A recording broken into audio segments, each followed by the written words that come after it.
Come volontari, se prima era molto necessario un aiuto su qualsiasi cosa possibile, adesso si sta lavorando molto di più con volontari specializzati, tipo idraulici, falegnami, proprio perché si sta incominciando a ricostruire, a ripristinare quelli che sono gli elementi essenziali. Infatti chiunque abbia voglia di dare una mano, e qui sottolineo il piacere di fare quello che è un volontariato puro, che è proprio quando lo fai ti accorgi che stai facendo esattamente la cosa giusta da fare, e è quello proprio di chiamare i comuni, Bovolenta, Casalserugo ancora, proprio nelle specialità di elettricisti, falegnami, idraulici, perché è quello che veramente c'è bisogno adesso. Noi stiamo dando una mano insieme a tanti altri volontari, che fra l'altro volevo sottolineare che c'è stato un contributo enorme, perché io ieri ero al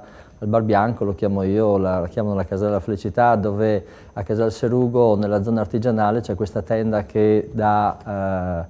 tè caldi ai tolitri, panini, tutto quello che serviva, e parlando, mentre stavo per prendere un incarico da fare insieme a dei militari, mi hanno detto praticamente così, che cosa è successo, che a livello di contributi, gli aneddoti che non avevo mai saputo perché eri sempre di corsa. Ci siamo fermati un attimo con la responsabile, che